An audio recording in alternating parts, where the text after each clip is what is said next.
காலத்தின் சக்கரம் உருண்டு கொண்டே இருக்கின்றது. வருடங்கள் ஓடிவிடுகின்றன.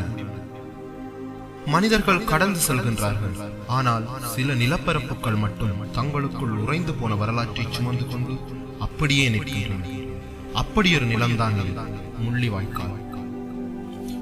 நான் இப்போது நின்று கொண்டிருப்பது வெறும் மண்ணில் அல்ல, ஈழத் தமிழர்களின் கண்ணீரும் செந்நீரும் உறைந்து கிடக்கும் ஒரு பெருஞ்சாட்சியத்தின் உலக வரைபடத்தில் இது ஒரு சிறிய கடலோர கிராமம்.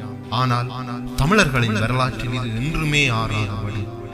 இந்த மண்ணில் கால் பதிக்கும் போதே நெஞ்சுக்குள் ஒரு பாரம் இறங்குவதை எவராலும் தவிர்க்க முடியாது. இங்கு வீசும் காற்றில் ஏதோ ஒரு மௌன கதறல் இன்னும் ஒலித்துக் கொண்டே இருப்பது போலவும்.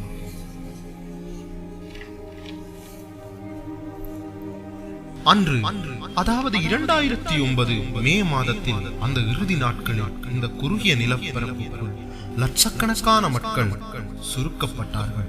தங்குவதற்கு இடமின்றி, உண்பதற்கு உணவின்றி, குடிப்பதற்கு ஒரு துளி நீரின்றி மரணத்தின் நிழலில் அவர்கள் வாழ்ந்த அந்த நாட்களை இந்த மண் அப்படித்தான் தாங்கிக் கொண்டது.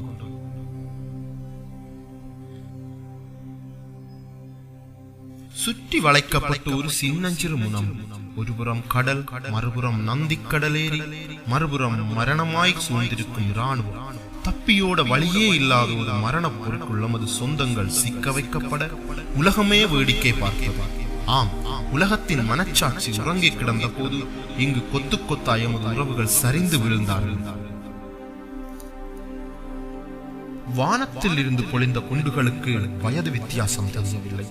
பச்சிளம் குழந்தைகளும் கர்ப்பிணி தாய்மார்களும் முதியவர்களும் அந்த பதுங்குகுழிக்குள்ளேயே புதையுண்டார்கள். கைகளில் வெள்ளை கொடியோடு நீதிக்காக நின்றவர்கள் கூட துரோகத்தால் வீழ்த்தப்பட்ட வரலாறு இந்த மண்ணுக்கு மட்டுமே வெளிச்சம். இன்று இங்கு எரியும் சுடர்களும் நாம் எழுப்பும் நினைவு சின்னங்களும் வெறும் சடங்குகள். அவை அநீதிக்கு எதிராக நாம் எழுப்பும் மௌன குரல்கள்.